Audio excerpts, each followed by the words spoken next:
there's a, for each of these sessions, there's a comprehensive handout that you get as well. Yeah. And all the references. So, can I just ask you before you start, yes. to sort of clarity in my own mind? sure, NLP. Neuro-linguistic Will this programming. come into this Well, something, or is it totally separate?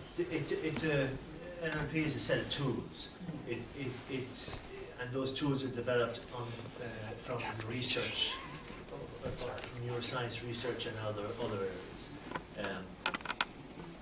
It's not completely tied in with neuroscience, but neuroscience would feed into a lot of what NLP does. Yeah. But this isn't. This isn't NLP.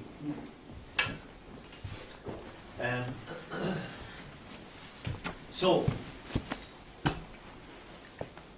just to start off, have any of you studied neuroscience or any aspect, or even done a sort of a layman's course in it, or have any of you done anything in relation to this sort of area? Outside of, even NLP could, well, no, not NLP. What have you, Just to, understand basics, I usually sometimes read articles or Yeah. attend webinars Yeah. to understand what's happening in the Okay. industry at the moment, Yeah. especially the neuroscience, I think some organization that I found online.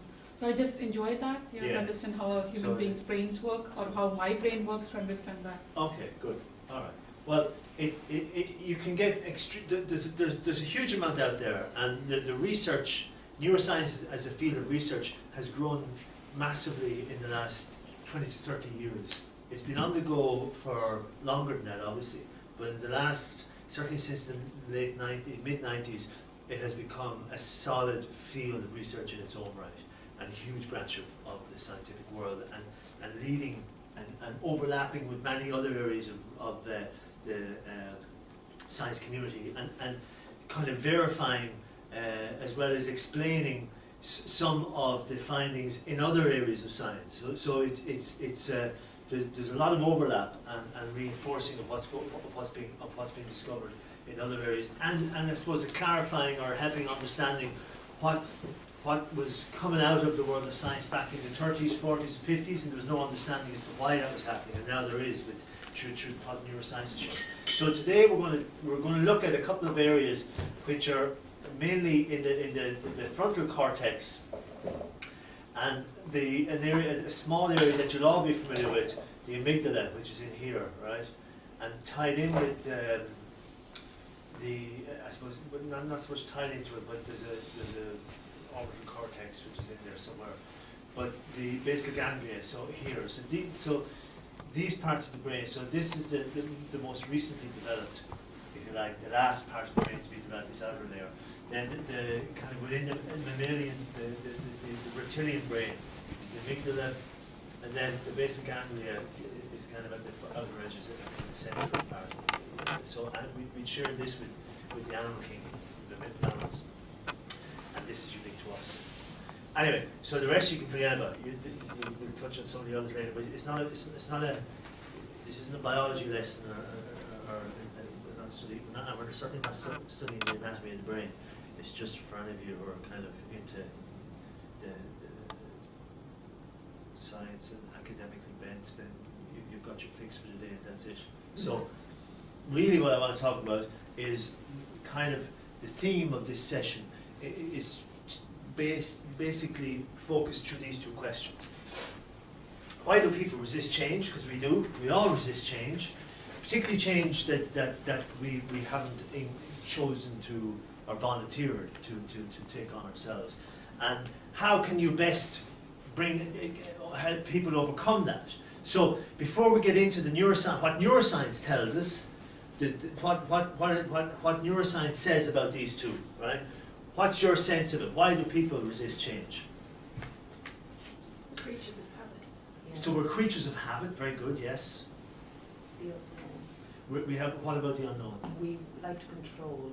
We're very much into control. We don't like the unknown. Comfort zone. Huge into being just comfort zone, living in a wrapped in our blanket like Margaret. There, absolutely yes. Anything else? Our brain doesn't like change. It likes what it knows. Exactly. So basically, it's it's reinforcing, it's repeating just what they said, but you've said it's the brain, and it is actually the brain. That is all of that. Yes. What would you say, and having done the coaching courses, all of you have coached and are coaches, so what would you say are the best approaches and strategies to helping someone overcome that resistance to change? Awareness. Awareness is key. Without that, you haven't a hope in hell. What else? New Create perspective. desire. So finding a reason, generating desire, the want, yes, absolutely, the burn. The desire has to be there and to be stronger than the pull to stay in the comfort zone. Yes, good. What else? Share the knowledge. Knowledge, if there's knowledge as to reasons why, helping the person to understand. Yeah, absolutely. Even understanding what the blocks are and why they've been stuck or whatever, all that can be very useful.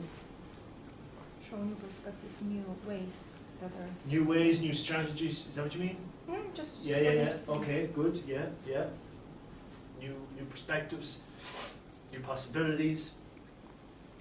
There's something else that is key, and what has been found in neuroscience is the key to literally transformation. And I was talking about it last day, and it's not something you can make happen. Like opinions, What? people's opinions on things, their things that they are. You're just thinking out loud, Joanna. Okay, I say opinions. No. How they feel? No. Well, yes, but no. It's kind of, Thinking. it's part of that. It's not specific enough, because Opening space for change inside you that can pull out from the reservoir. what opens the space? Something opens the space. Something happens that opens the space. Belief. No. It's a thought process that you Right. have. Well, we'll come along. We'll find. You're here all day, otherwise. So resistance. So in the prefrontal cortex, right? What you have is that's the area of the brain that is most active in terms of it has the highest demand for energy. It's the intellectual bed. It is our intellect, if you like. So it's where we do all of our conscious thinking. It's where we do all of our working out, our problem solving, our comparing and comparison of information with new data coming in. It's actively compared with what's already in there in the prefrontal cortex, right? Now all this is in the hand, as I said. So the prefrontal cortex, this part of the brain, is working memory. Oh, you're giving me a headache, or I have a headache. It's kind of, it's too intense. There's a lot of work going on, right? It demands a high amount of energy. A high amount of energy. And it takes a lot of concentration. So it's a very demanding part of the brain. Then you have the basal ganglia, which is deeper into the brain structure, and that's when, like one of you said there about it's habitual, something's habitual. So when something's a habit, does that require much energy? No. It requires almost none, because it's gone down into the subconscious. You literally don't have to think about it.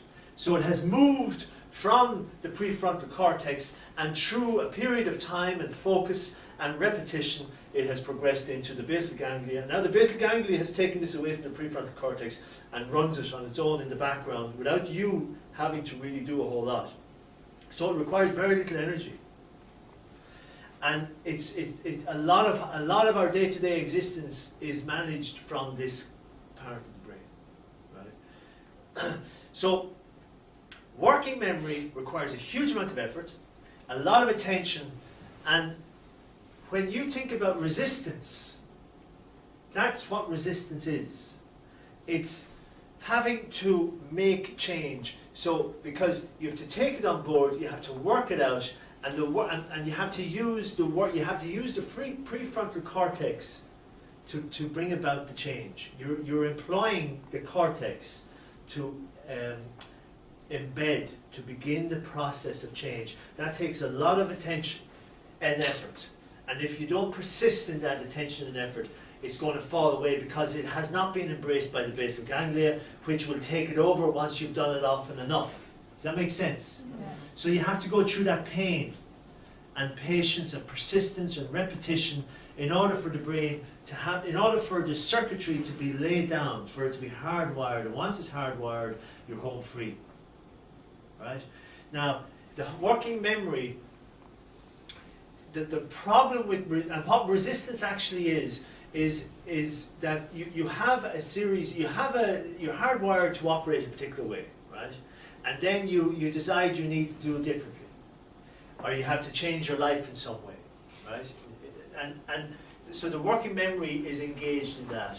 And if it's, the reason you experience resistance, and it's not like you want to not do it, but it's a natural resistance that often comes up because of the nature of how the brain works. A lot of attention, energy and effort it goes into the working memory to bring about this new activity, and that triggers a sense of discomfort, and that discomfort leads to a feeling of danger or risk. It triggers the amygdala and an area called the orbital frontal cortex. They get triggered by this process of wanting to create by this process of consciously trying to create change. That part of the brain, which is the fight or flight part of the brain, gets triggered and says there's danger here. And it's because of that feeling of discomfort and wanting to avoid. Someone said we don't want, we like things to stay the same, the comfort zone. That's in science they call that homeostasis. You're always moving towards the status quo, trying to keep things the same. That's what the brain does. It doesn't like change. It wants to keep things as they are, which ties in with what you said about control and avoiding the unknown. So this is the natural way the brain works. So any effort, anything that is out of the norm, in other words, bringing about change, you are naturally creating discomfort. And because you have triggered the amygdala and the orbital frontal cortex, what happens in that, it could be a mild trigger, so you're not like going into overwhelm and panic, but it could be just, oh geez, I have to do this again, oh I hate doing this. It could be just that subtle resistance, right, which is very common. And we all know that if you've smoked or if you've had to start exercising, it'll be common enough in those scenarios. But what it does is it takes the energy, it'll rob the prefrontal cortex of a lot of energy, which means your thinking becomes clouded.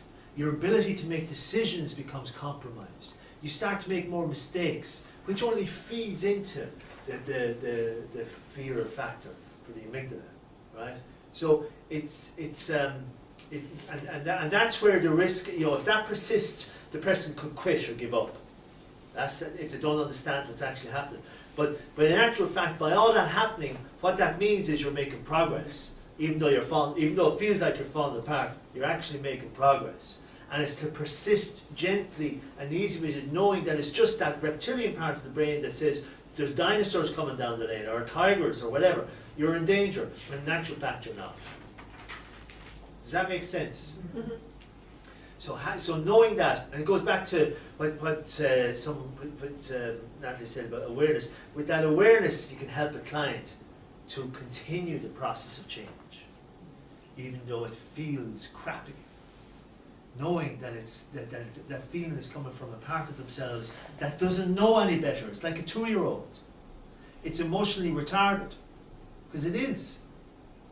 It stopped growing, and some scientists reckon it's around 10 years of age at best that its emotional intelligence stops. At best 10 years of age. So you're dealing with a child in there who's reactive, fearful, and it doesn't want to change anything. And it just acts out. So it's about understanding that it is often enough to just keep going. So, and that's what I was saying there. So if someone doesn't know that, it can become overwhelming, and it can lead to, the fear response can lead to overreaction, being over emotional, And that really just feeds the cycle, releasing more cortisol, which is the stress hormone. So then you're into a vicious cycle, and the person then just runs away from the situation because they associate the situation with the feelings of stress. When all along the feelings of stress and the feelings of the fear response was coming from the brain inside themselves through a misunderstanding. It had nothing to do with the situation or the context or the change that was being encouraged. Does that make sense? Yeah. Doesn't mean it's easy. Of course it's not easy. Any questions on that? So the brain is an actual, it operates in a quantum field, and what's physicists call it operates from a quantum zero effect. Now, based on last day, anyone have any idea what the hell that means? Do you remember any? No? I really just talked to myself. I remember the argument. Yeah, he's gone, so we're here. That's how we get rid of it. Yeah, you don't disagree.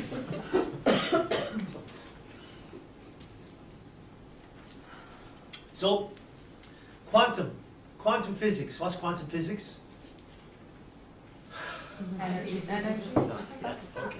Going down Yeah, to the very small. Energy stuff. Particles, quarks, and all that. All Yeah, the infinitesimally small Yeah. components of the basis of life. The The working study of the small. particles. What? The working of the particles in the universe. Yes. I was wondering, would you finish the sentence? Yes. Very good. So, in quantum physics, they talk about the observer effect, right? And the brain is a quantum environment. So, what's the observer effect? You should know this now from the coaching course. And you'll all have experienced this when you were going through your assessment on the coaching course. The observer effect as in, like looking for non-verbal body language, No. that kind of thing, no? Well, not really, no. No, You're observing it, but you're not living it. no. It's the way, okay, if you want to describe it in the quantum things, this is like, what you observe Yeah, is happening, yeah. but you are just seeing, just the seeing side of it, but actually what's happening in the background, No. I'm not saying that's wrong, but it's not right for this. Reflecting on yourself. No. It's not being, No. Reflect on yourself. not being, Well, it could be, but it's not exactly what I'm looking for. What? it's not being involved emotionally or No. driven. No. Oh, okay, yeah. So, No. what you observe, so the observer affects what's being observed. By virtue of observing, you're affecting, you're influencing what's being observed, right? So if you remember when you were doing your coaching as a trainee, and someone was sitting observing you, it was impacting you. And very often we hear back, I'm much better when no one is watching me at home, Yeah. all right? Because there was no observer. And there is truth to that in the sense that the observer influences what's been observed, has an impact on it, and actually changes it. So this is actually what is shown in quantum physics. So how does this play out then for the brain as a quantum environment? How does the observer effect come into play? So the brain is constantly changing. It's all, now that kind of contradicts what I said earlier, but in terms of structurally, it's constantly changing. And what is bringing about the constant changes in the brain? The neuron signals. Yeah, but what's causing them? Think of the observer effect.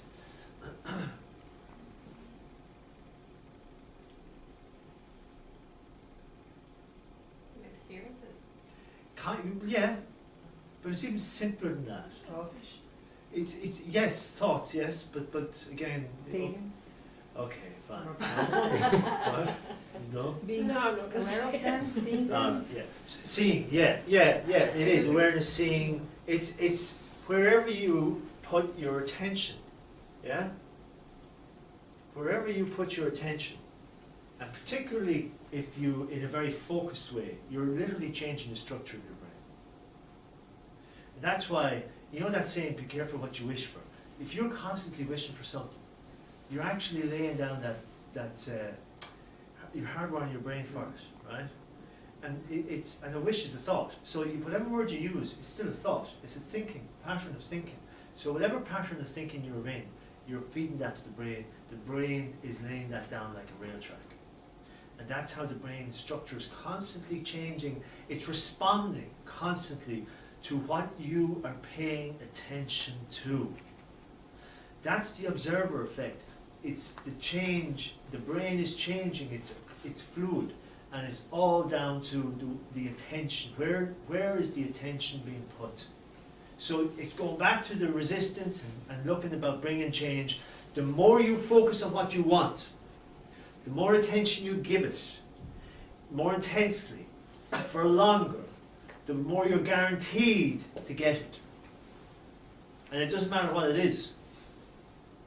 It's a guarantee because that's the way the brain works. The brain delivers what is laid down in it. And you lay down in the brain, in other words, through the synaptic impulses and the hardwiring and so on. That's laid down through the act of attention, where you put your energy, right? That's, go back to what you said earlier, the power of focus, the power of attraction. That's what that all is. That's what all of that is. It's wherever you put your focus. And you are never not focusing. You're always paying attention to something, even if it's the internal stuff. Insecurities, doubts, fears. If that's your habit in there of paying attention to that stuff, that's what gets hardwired, that's what gets reinforced, that's what the reward is for. So so the brain doesn't know any better, as you probably know, and it does not register negatives like I can't do this, I am not a bad person. It doesn't register that for whatever reason. So it's a very simple organ in the sense of how it works. It's a massively, beautifully complicated, impressively productive organ in terms of what it does, right? But how it works, straightforward enough. And it takes in what you give it, and it takes in what you see, but it also gives you what you see by virtue of what you're focusing on. So it kind of comes full circle in that way. Any questions so far? Feel free to stop me at any point. Just when you say the brain doesn't register that I can't, Yes. that's the part, so you're always encouraging positivity, because that's drive, bringing positivity into the brain and the drive. So if a client or somebody says to you, I can't do this, or I can't, can you expand? Sorry, I'm just a little bit lost on that. So so are you, okay, I'm not sure I'm hearing the question. Just when you say the brain doesn't register, I can't. Yeah, so so someone could say I can't do this, I can't do that, so, and that there's something in that, you need to explore that and say what is it? It could be a belief, but in terms of the subconscious, which is the older, deeper part of the brain, if you like, the subconscious is what doesn't take in the negatives. So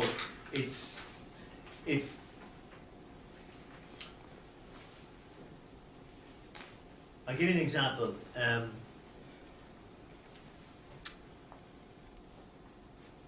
If you hear someone saying, and very often this is done in a way, this shows up in areas or in ways which are kind of they're said in kind of jest or in language or context where the person isn't necessarily saying anything or delivering something that they mean. It's kind of like half-hearted or something, because that tends to be the way the subconscious operates. It's kind of sidestepping. So there was someone speaking about, they were speaking at an event. Actually, it was Adrian was telling me about this person. Speaking at this event, and let's say the person's name was Tom, and he was presenting on it was a seminar he was given, and one of the things he kept saying was, now this is, let's say his name was Tom Murphy, right? Now I want you to know that this isn't the Tom Murphy show, right? Like he said that, which is kind of an unusual thing to say, because what he was talking about was actually just it was a topic of personal development. So it had nothing to do with him. It wasn't about him. But he kept bringing himself into the seminar, and he kept talking about himself. But at the same time, he kept saying that this isn't the Tom Murphy show. So what was he really saying? This is Tom Murphy show. Yeah, the brain was giving him away, because if you understand that the brain doesn't do knots in that sense, that's what he was actually saying. He didn't know he was saying that.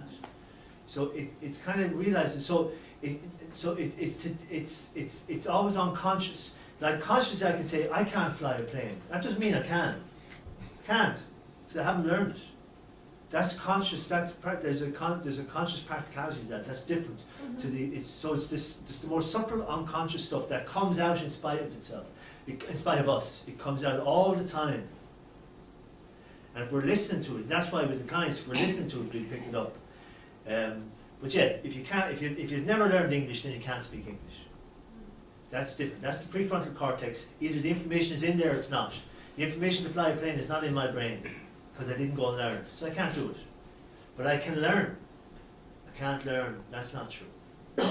So Owen, then, just in relation to that example, Yeah. this is not the Tom Murphy show, for example. You're talking about the focus of attention. So the focus of attention is on the Tom Murphy show. So the not piece becomes redundant, because the brain is hearing the Tom Murphy show piece. So the not piece has no meaning, because if you focus on the Tom Murphy show, you're not going to see the not. Yeah. It's like why does that even come up? Yeah. Why? Exactly. Because it's totally out of context. Why is it coming up? It's kind of watching for stuff like that. People bringing stuff up, so because then that's the real agenda. And as you said, it's subconscious. Totally. So he wouldn't have known that was happening.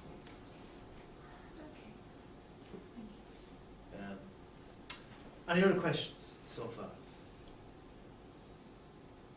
So it brings up another point that, going back to the control, we're not in control. It goes back to what I said the last day. We're not actually really in control. That is, the brain is working. It's running everything behind the scenes. That's how we can trip ourselves up, make stupid mistakes. How did I do that? Why did I say that? What was I thinking of? Because we're not actually doing it. The brain is doing it. So Owen, just then in terms of the coaching sessions, then when we're working with people, working with our clients, if there's a lot of stuff going on in our prefrontal cortex, that doesn't sound like we're being present to our... Now I'm going to come to that. Oh, Yeah. okay. Yeah, absolutely, yeah. So, this is just a summation of what I said. So the mental act of focusing attention holds in place the brain circuits associated with what it's focused on. So, and you remember the stuff we talked about in the course in terms of the power of focus, and giving something your full attention. And so if you tie that into the coaching session, if you're fully present, and again, MRI scans have shown this in neuroscience around coaching. They've shown that when someone is really focused as a coach, and you're really focused, you're really there with the client, you're really present, you're really there with the client, that has an impact on the client. Now we know this through coaching, but neuroscience shows how the brain, our brain, is very different when we're very focused. What's the word for that? It's very common in athletes. When you're very present, you're very focused, it's called? Determination. In the zone. I'm sorry. I mean, determination would suggest a lot of prefrontal activity. In terms of, I'm going to get this done. No. That could be just my word for that. Flow. Flow. Now, flow, I'll explain what happens in flow in a few minutes, right? But when you're focused on the client, when you're in that zone, the impact on the client it's unique. And what research has shown is that for the client, and again, you know this anecdotally, but it's beautiful that it's reinforced or it's reaffirmed, if you like, in science. For the client, what does it do? When they're experiencing someone who's really there for them, who's paying them full attention, who's being genuine, and unconditional in their regard, and so on, what that does for the client is it quietens the amygdala. It quietens the fear, the fight or flight response is shut off. And it allows the brain to become much more alert and be able to operate not just from a prefrontal cortex perspective, but at a deeper level to access what they need to access through insights. We'll talk about insights in a minute. So that's why, so that ability, that's the observer effect in play as well, externally, in terms of us observing them in that sense. It's such a positive effect, it brings about change spontaneously for the client very often. And it's all at the level, and it's all because of what's happening in the brains. We're changing our brain by letting go of us and focusing totally on the person. And that's picked up in the other brain, which responds accordingly and feels that it feels safe. And it relaxes, and the brain can then do its work. It's magic. And all this has been shown through MRI scans in terms of the different activity, what goes on when we're not focused, when we are focused, and so on. It's funny, I always thought the word flow was to do with, like a blood flow or dopamine, which is a chemical in the brain. Well, it actually and is. when you relax yourself, it actually allows to freer and... It is a flow of neurotransmitters. It's dopamine, and it's to some degree it's adrenaline. But you're always talking about chemicals when you're talking about these words. It's always, because it's all chemistry. Yeah, absolutely. So your brain is changing, depending on. So, for example, if we were to look at your brain and compare your brain now to the brain 10 years ago, you'd be looking at the brain would be very different. It would be two very different brains, right? And it's not just because of the age difference. It's because of what you have gone through in the last, say, 10 years, and the changes in your life that have been brought about by the different thinking, the new learning, the new things you focus on. So that structure in the brain now is not the same as the structure in the brain 10 years ago. So the brain is very fluid in a sense that it's always responding and changing. So, and it's down to where you're always putting your attention. So as you know, there's we have mental maps in the brain which are a function of and a reflection of what we see and how we see the world, and they also give us what we see in the world. It shows the way we see, and as Gandhi said, if you want to see change in the world, you need to be the change that you want to see in the world. Now, if you really reflect on that, you need to be the change that you want to see. So the only way you're going to see that change is to be that change. So in other words, that change has to happen in the brain first, in order for the brain to enable you to see it. Doesn't mean it's not there, but you'll never see it unless it's in your brain. So I'm going to ask a question about that. Yeah. If what's in your brain is like the information that's on your laptop, Yeah. say, right? And it is the brain the projector, Yes.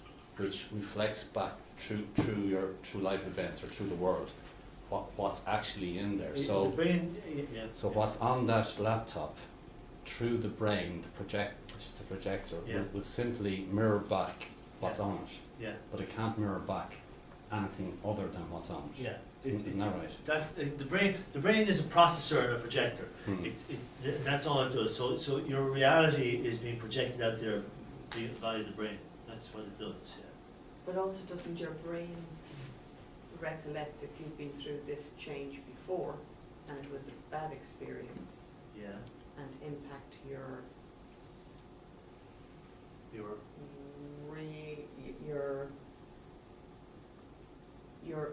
your opportunity to see that positively, where Oh, can do, yeah. yeah. Oh, yeah, Mm. yeah, because it's an interpretation of it, yeah. But that can be reinterpreted through awareness, through coaching and awareness and reflecting. And reflecting has been shown to be, when you take time to reflect, you can.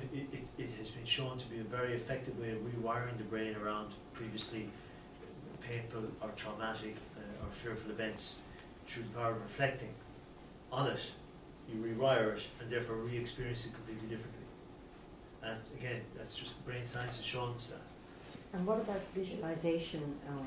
You know, when you get somebody to really, you know, if they're chasing a specific dream or a win or whatever, you get them to visualize what it's like running over the finishing line. That type If they of can thing. engage all the senses and get into the feeling of doing it, it's almost the same. The brain doesn't know the difference between that and actually doing it, and you're hardwiring the brain for it. So it's a very powerful way of bringing about change. Yeah, but the hard part is probably connecting all the senses. Oh yeah, well yeah, but that's where the coaching will come in. Yeah, no, absolutely, yeah. So the different realities, so this is important too. Everyone lives in their own brain, obviously, which means everyone's reality is going to be different and unique. So this is why you're going to have, so there's 10 of us in the room, we're all going to think differently about things, some to varying degrees. Some of our thinking will be kind of like spectrums apart, and then for some situations our thinking can be very closely aligned. But what makes it different is the life experiences to date and the way our brain has been wired on the back of that, right? So coaching an accountant, let's say you're in semantic, right? So you have an accountant and you have an IT expert and a HR expert, 3 different professions in the same company. Those 3 people will have very different views and very different ways of thinking, literally, about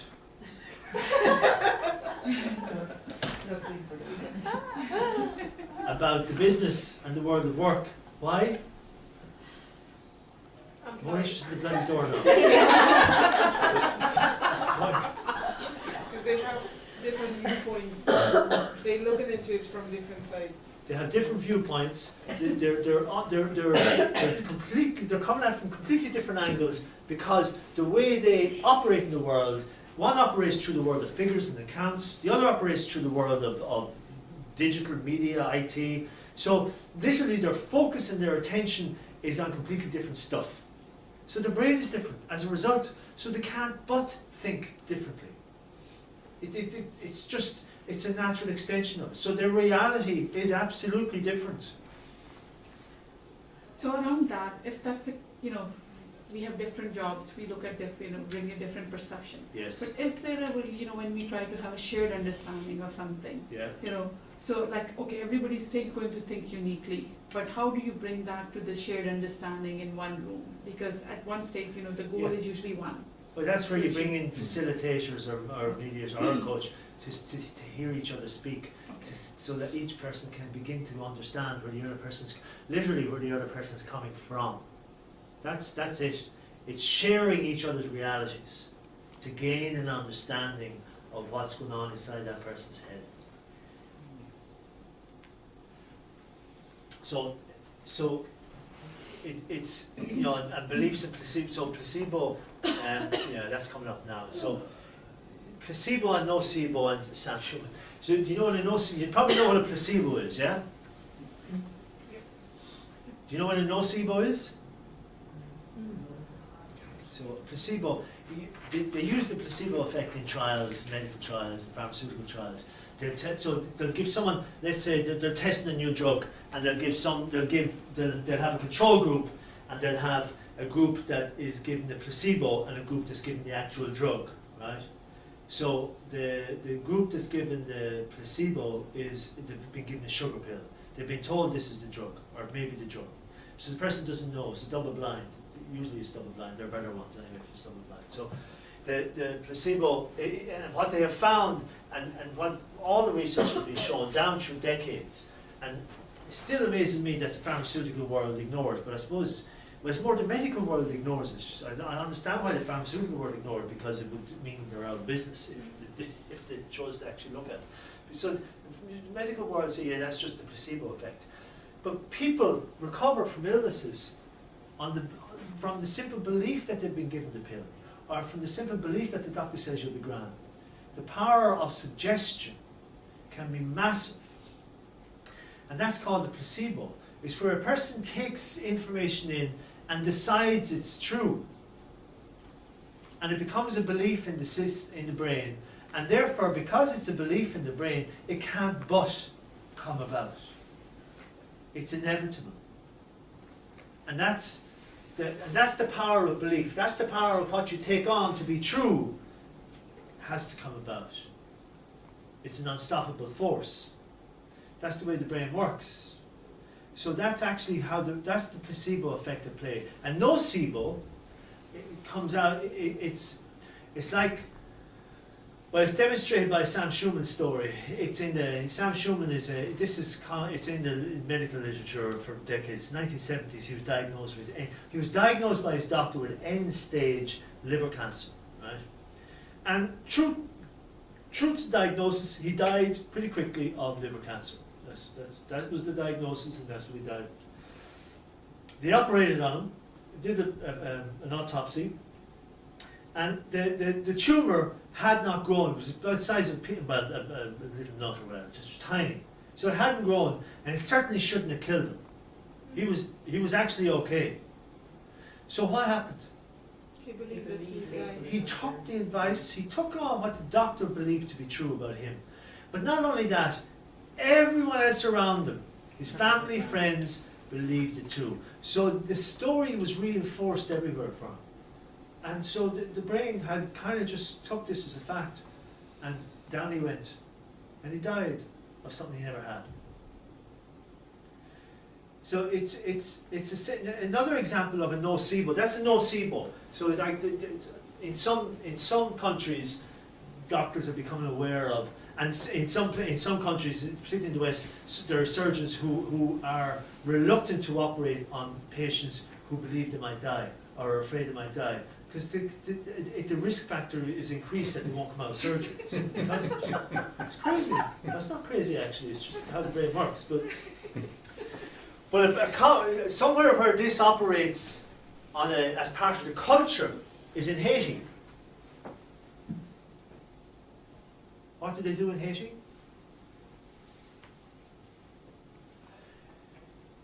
Voodoo.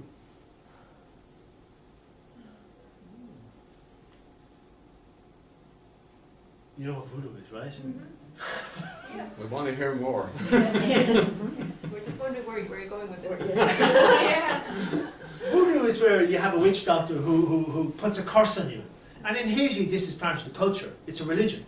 So very often, if someone believes they've been cursed by a witch doctor, they will actually manifest the symptoms of what they believe has been put on them. It's very common in Haiti. So, and again, loads of research to show this. And that's, a nocebo is like a negative SIBO, whereas the placebo is a positive. It's enhancing. It's like the Mayo team. Well, no, they're just shy. And it does. It needs to be objective too now. Crap, you're crap. So Oh, they're not that bad now. that bad relative to what? Dogs Zombies. are better. Don't mind all, he knows nothing about it. I know. What I'm talking about. So beliefs. You can't avoid beliefs. There was a time when you believed Santa. Remember I talked about this last time. And you believed Santa existed. And that gave you a full-on reality of what it was like to live in a world where Santa existed. And it was real for you. And the fact that he never existed, that was irrelevant. You know, so every every thought is a Santa Claus thought. Every thought. There's no exception. None. That'd be a good kitchen session now. Could be. But the ones we take on as beliefs give us our experience of reality, and beliefs can change, like the Santa Claus can change, like your beliefs around religion can change. Everything is up for grabs. Everything is up for grabs all the time. Why don't they teach this in schools before the kids come out? Because Transition the year. teachers don't know. The basics, you know what I mean? But anyway, yeah. The kids need to believe in Santa Claus. No, but I'm talking about like, transition year students to actually recognise that the power of manifestation, the power of your thoughts Yeah. manifestation in your life. It's just, I know, yeah. it's a no-brainer to give the It's thought. not rare, very good. So, cultivate moments of insight. Why?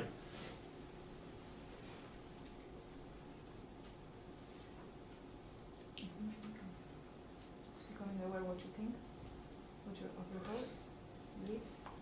Self-awareness. Oh, just there you go. Dropping a word out of nowhere. Put it into a sentence. Helps you raise your self-awareness. Yes. You cherish them then. Yes. You know. You live it, There yeah. you go. What?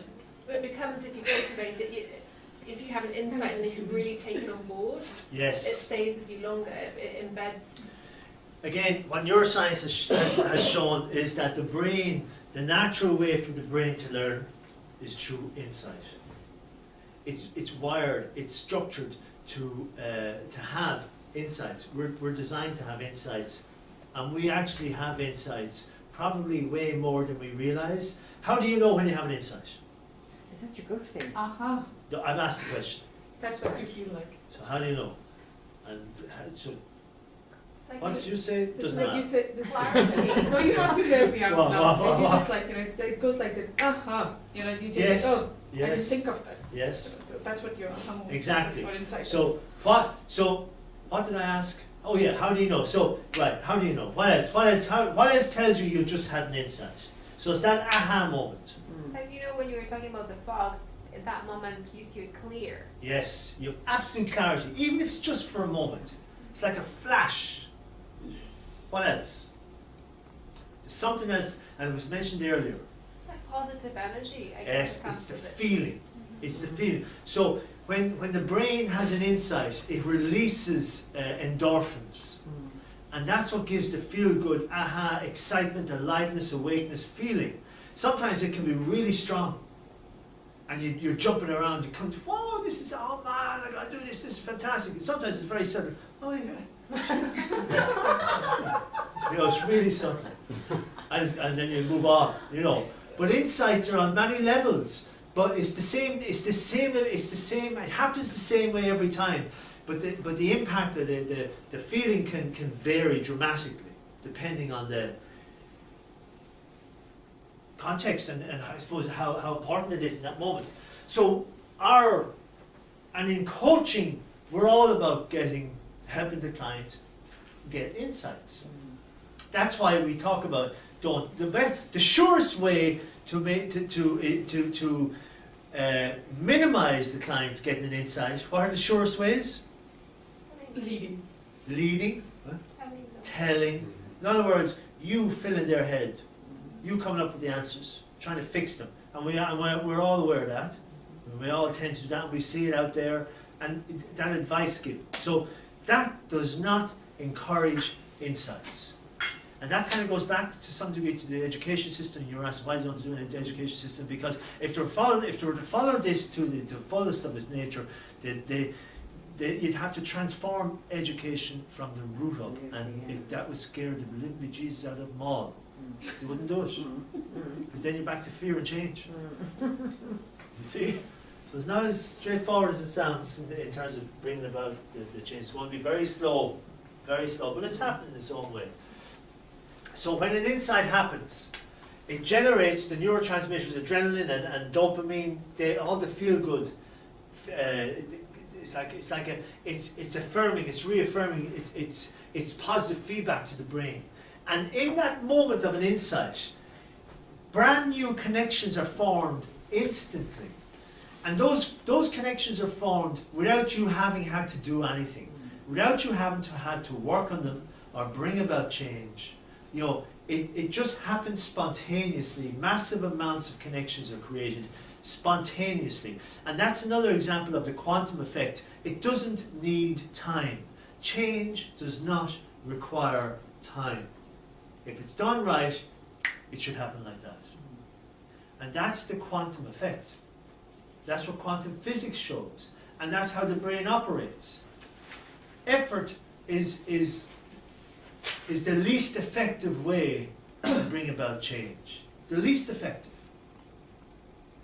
Whereas insight is the natural, highest way. And it's what we should be doing with kids and ourselves, encouraging creativity, fun, play, having the crack. When you're relaxed, when you feel safe, when it's open, the brain is going to just shine. Oh, in what part of the brain do we know the insights pop up in? There's no one part. Right. And actually, I'm going to talk in detail about insights the next day.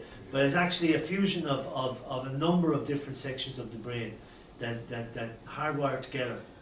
They shoot off together. So again, MRI scans show clearly the different sections of the brain when an insight happens. The moment they've captured the moment the insights happen. Quite incredible. So cultivating these moments, bringing about these moments. So again, it's the self-observation, not through self-analysis. It's more a sort of a just putting your attention back on yourself, being curious. And curious is the key word. It's curious in wanting to understand, wanting to see more. So there's an ease around it, not an intensity. So the more you do this, the more you do this, right? Start noticing when insights happen in yourself and others. The more you'll notice them happening more, because that's where you're putting your attention. Yeah? The more you decide you want to focus on insights as something you want to encourage, the more you're going to get them, because you're encouraging them. And again, it's not something you can make happen, but you can encourage them through the power of focus, because the brain works that way, and it brings more into play of what you focus on. And that literally is you redesigning the brain, which is called neuroplasticity, because the brain is neuroplastic. It's always changing. So it's neuroplasticity at play. Now, you're also doing it if you're out there and you're killing people, or you're robbing. You get more creative around so you don't get caught next time. You're just using it for different purposes. So that's just. We haven't used it. No. Just for. Yeah, Just refer to us, all of us, so just confirming, like. Just for the camera. Yeah. And attention density is really just the amount and quality and duration of attention you give this particular area or topic or issue of focus, right? And the more intense you can bring, the more density, attention density you can bring, then the quicker and more impactful the effect is, if you like. And they've shown again in psychology and in neuropsychology, they've shown that people can get a sense of if they're being watched from a distance. That's the observer effect at play. So because it's people's brains, there's no distance. Again, in a quantum environment, not only is there no time, but there's no distance. So the brains are always communicating. And it's not about how far away they are. There's no distance in the quantum environment. Now logically this is hard to get the head around, because you're trying to use your temporal cortex up here in the front to try and work that out. This part of the brain is very limited in what it can work out, because it's only working with stuff that you put in it right now, and it's only information that you put in, so it's very limited. But intuitively you know that, and the intuitive side of the brain is where the insights come from, and what brings about the power of insights. So to facilitate change and to bring about change, which is one of the questions I asked at the beginning, this is the type of stuff you do with clients, or even in the world of work or wherever, or with kids, is to focus on what you want, because the brain will bring about that, and you start to see more. Help the people focus on what's required, the solutions. Let them come to their own solutions and keep them focused on insights, right? So let them come to their own conclusions. The neuroscience of that is the brain will hardwire what it has processed and what it has come to as in terms of a conclusion or an insight itself. If you give a person a conclusion, it doesn't mean the brain is going to take it on board. But whatever it creates from within, it is automatically hardwired. And that's why clients coming up with their own answers is so important, because it's going to become part of their brain structure. It's going to happen, sooner or later, right?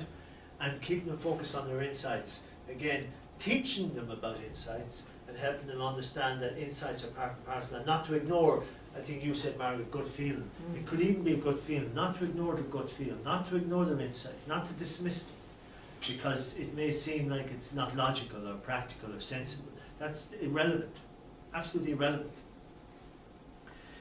That girl, you remember that during the week, the 5 people who died in the car in Buchanan?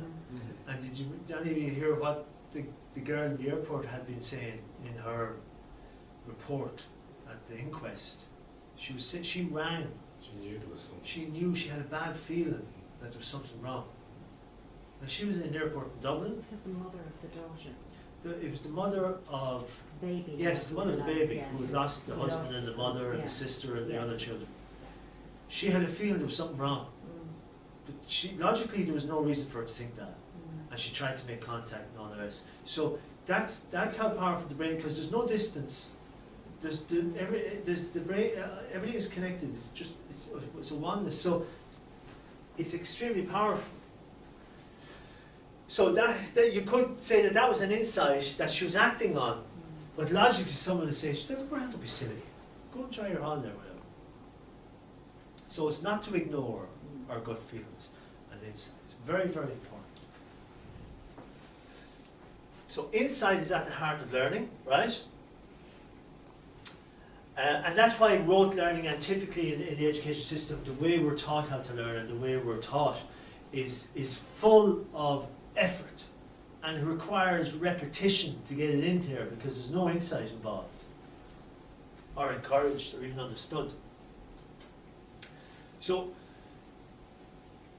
consciousness, or in this context, reality, is constantly being created and projected out by the brain, if you like, your version, your experience of reality. And it's happening from the moment you wake up. And again, and I'll talk about this later on, but the brain, what's being shown is that when you wake up, the moment you wake up, from the moment you are awake and conscious, the brain is recreating the story of you. So when you go to sleep, you're gone. There's no more Alina. Gone. And when you wake up again, there's a whole section of the brain that kicks in and says, I'm Alina, I'm this, I did this, I did this, I have that, I have this, I have this, and today is. It's a narrative that kicks into play to get you going again. But it's a narrative that is a version, it's one version of reality, of a billion. And there's no truth to it. But there's nothing wrong with it either, you know what I mean? It's just a narrative. It's a story in the head that we've identified with as if it's us. And that's why it's important to learn to let go of stuff, learn not to take things personally, because it's all a story in the head. And it could change in a moment. So if I'm looking at something on my laptop, and I'm going away from the laptop for a while, either I'm going to sleep or I'm just going somewhere else, and I close it over, right? So it's closed over, so there's no longer anything there. But I come back to it at some point, and I open it back up again. So it reboots. It reboots, and the same information then that it was working off before I closed it down is now back. Has to be reactivated, yeah. Has to be reactivated, but it's the same information. Yeah. So it's a bit like that.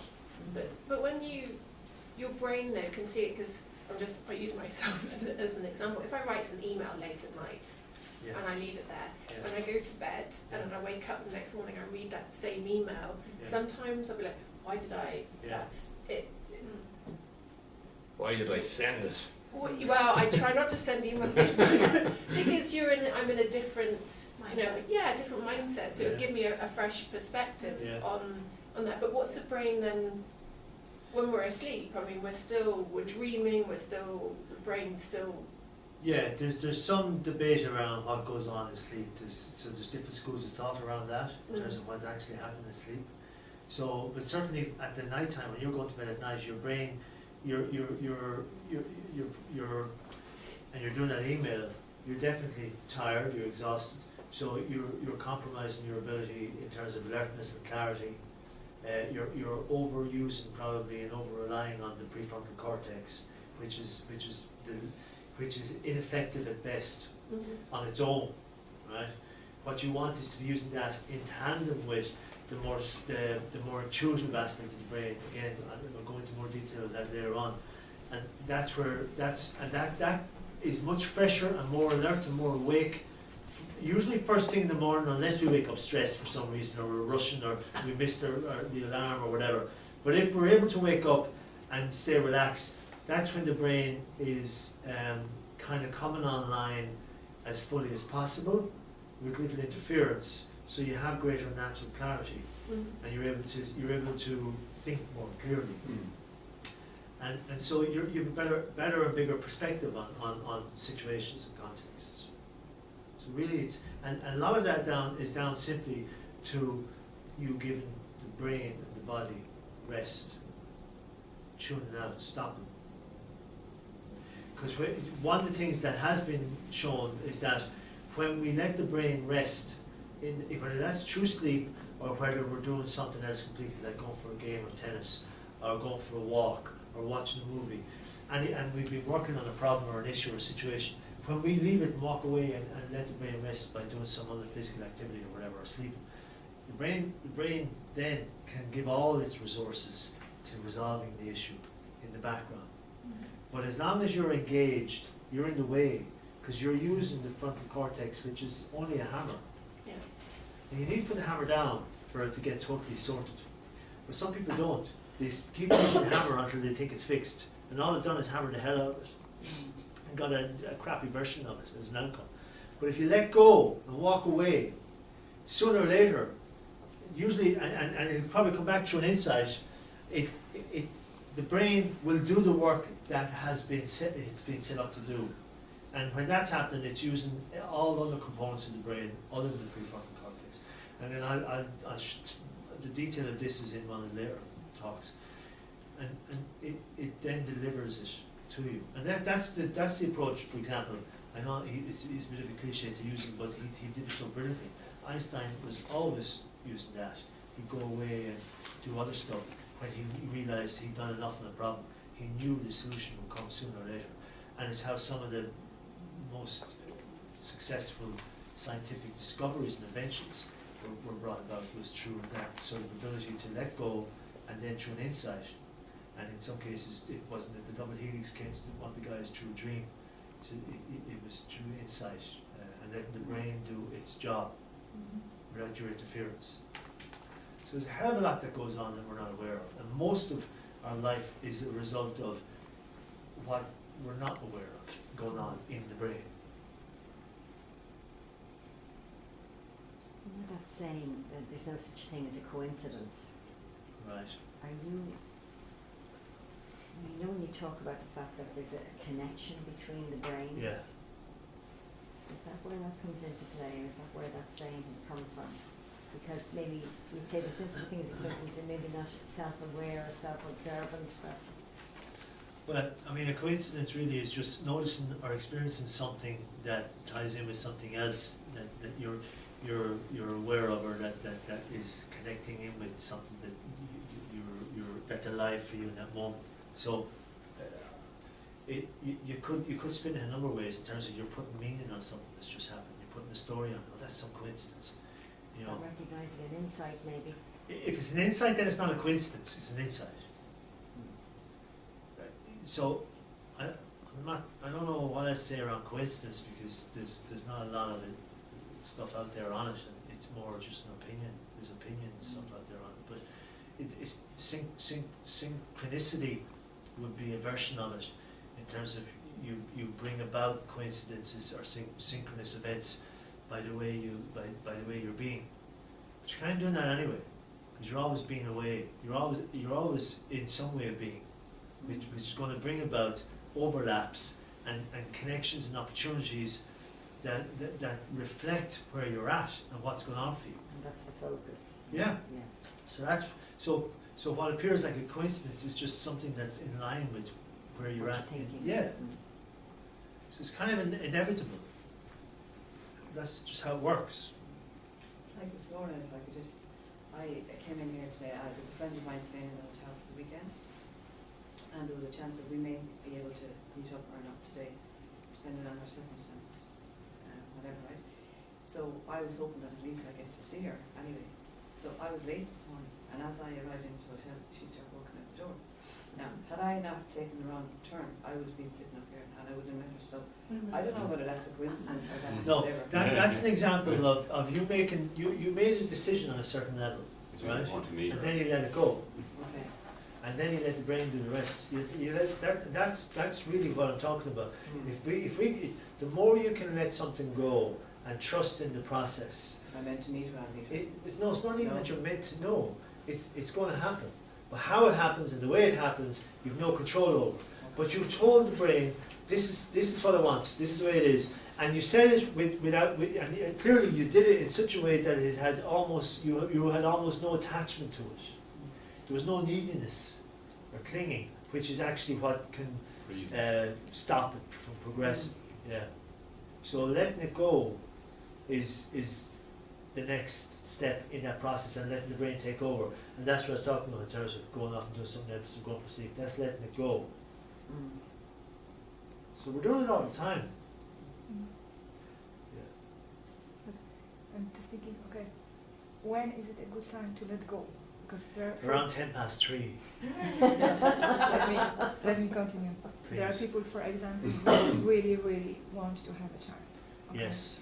And they spend months and years trying to have a baby, doing everything what it takes, and visualizing them pushing the pram and wherever, okay? They don't, and they often are not able to let go, okay? But at the same time, it's often when people adopt a child and they you know, they kind of let go, they become pregnant, you know? Yeah. So how much work do you have to do, you know? How much focusing, how much of that conscious work before that it's, So you know, the more I'm not going to answer the question how much, because there is no how long is a piece of wrong, string. but you know So what I I don't mean. know. But what I will say is it's the quality of attention, The quality. it's the quality of focus that matters. If it's done in a sense of desperation or urgency or time urgency or neediness, Stress and yeah, if it's Okay. infused with stress, that kind of negates it. okay. So they're wasting their time, and Yeah. and or at the very least they're significantly delaying the outcome. They're slowing down the process because they're bringing cortisol into play, which is it's actually a destructive Don't allow the chemical. brain to do the work. Yeah, Mhm. it eats away the myelin and Yeah. everything. So it's actually harming the pathways. So, and that's what we talk about in terms of when we're talking about the way, how you were being. You know, by all means, visualize pushing the pram and all the rest. But if you can do it in a state of acceptance, like it's real and you have it already, it's here and now, and be in that space of gratefulness and enjoying it, and really, you know, if you can embed that, then and then when you're done, you completely let go, and you don't have conversations about, oh, I love, and you're longing. I'm not saying it's easy, but Yeah. it's that's the difference. And when someone gets a baby or adopts a kid, then all that angst is gone, Yeah. which means the system can actually do its job, and very often they get pregnant. Yeah. But how much or for how long? That's yeah. great answer. You know, the quality matters. Just confirmed how stress actually does impact on, Yeah. you know, Oh, hugely. can really have an unbelievable negative impact. But yeah, absolutely it can. Yeah, on everything. Mm. So Consciousness, yeah, you know that's what someone said earlier, awareness, really just talking about awareness. Everything is, you know, it's, by increasing our levels of consciousness or awareness, we can gain the ability to make more empowered decisions and take conscious actions. This ultimately impacts and changes the results of our lives. So it's not like you just visualize and do nothing. There are, you know, you'll be called to action, and there'll be stuff you will make sense to practically do relative to stuff, and that's why action is an inherent part of coaching. So but it's done with awareness, and it's done with an understanding of what needs to happen, and with a trust in the bigger picture, and that the outcome will be what the outcome's going to be, and not needing it to be a particular way, but knowing it's going to be the right outcome because you're doing and being a way that is congruent with the outcome. Yeah. But is that also, I'm just going back to this conversation here, and is that also the fact of the insight to deal with if the outcome is not going to be what you set it out to be in the first place, is to train yourself or your brain to, just look at the situation here, could be stress, could be just not, could be just not going to happen. So how do you get your...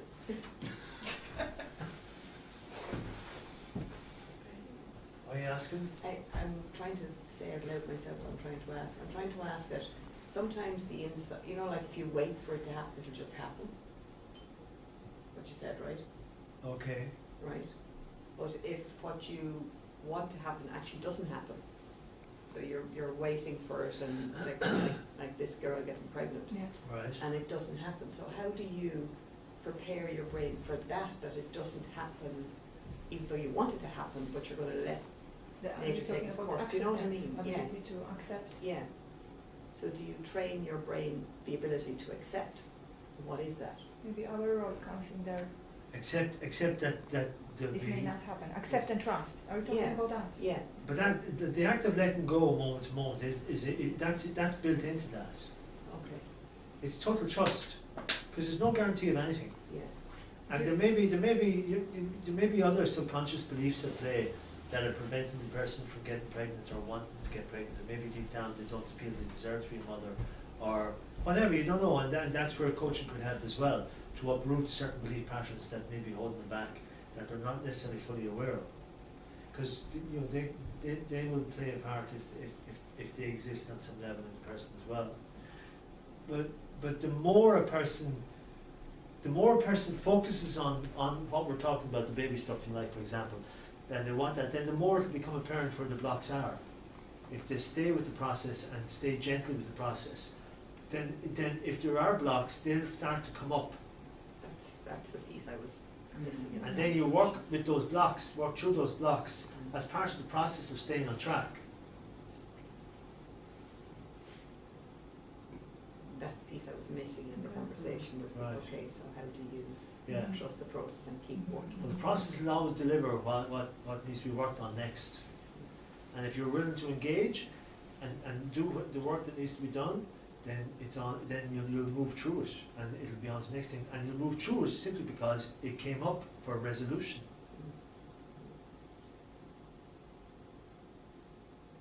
There's a very strong self-preservation element to the whole system. So it'll only give you what it knows you're ready to take on and resolve, and it'll only give you what is resolvable and what it knows you can resolve. So you're always safe. This system always protects you. It's always looking out for you in that sense. But it's because it's totally intuitive. Totally intuitive. Tony, we don't use those God-given tools that we No, have, I know. intuition and all that type of And thing. trust. We don't Trust. Well, trust is a huge part. Timing, Yeah, yeah. huge part. Yeah. Because logically we'll never understand it fully. But the more we let go and trust in the whole game of it, the easier life becomes, and the smoother it can be, very often than not. Not that you will still have shit to deal with, of course you will, but that's just being human. That's a book worth reading if you want to at any point. It touches on a lot of what we talked about, and much more. This was a lady who, when she was in her 30s, late 30s, and as coincidence would have it, she is a neuroscientist. And she had a stroke in late 30s, and it took her 10 years to recover. She lost the power of speech, everything. She had to learn everything again. And her book is the journey, the experience of having the stroke. She talks in detail about the actual event itself, what it was like, because she understood what was happening. She was able to record it all. And she talks about experiencing this whole sort of oneness stuff. So she went into the whole quantum sphere of the brain. She didn't understand it at the time, but that's what actually was happening. And she saw everything as just particles, people, everything, just particles. It's fascinating. And then she'd be flipped back into the practical part of the brain where she realised she needs to get to the phone and phone someone. Then she lose it again. She'd be looking at this and wondering what the hell this is, not knowing. So it's mad stuff, but it's fantastic stuff. And then the journey to full recovery. She does a TED talk on it as well. So she's in her 40s now, I think. She's fully recovered. She's back doing her work. It's a fascinating. Is it an easy read? It is a really easy read. Yeah, it's very much aimed at the layman. So it's not heavily scientific or anything like that. It's a story. It's her story, but it's in the context of neuroscience and the brain, how the brain works. So it really complements what we're talking about here. So it's worth having a read. And it's a short book. It's good. Yes. I have another question, if you don't mind. How can we help our clients to learn to trust and to let go? To learn to trust and to what? To let go. Why? So you need to help them understand. First of all, help them understand that. So to learn to trust and to let go, right? Jesus, right? Okay. I mean, you want to. They need to. First of all, they need to be aware of that stuff. So you need to find a way to help them see that at play in their own lives. And maybe it was at play more when they were younger than it is today. So it's bringing their attention to where those activities, that way of being, pops up. And maybe they're more naturally that way with their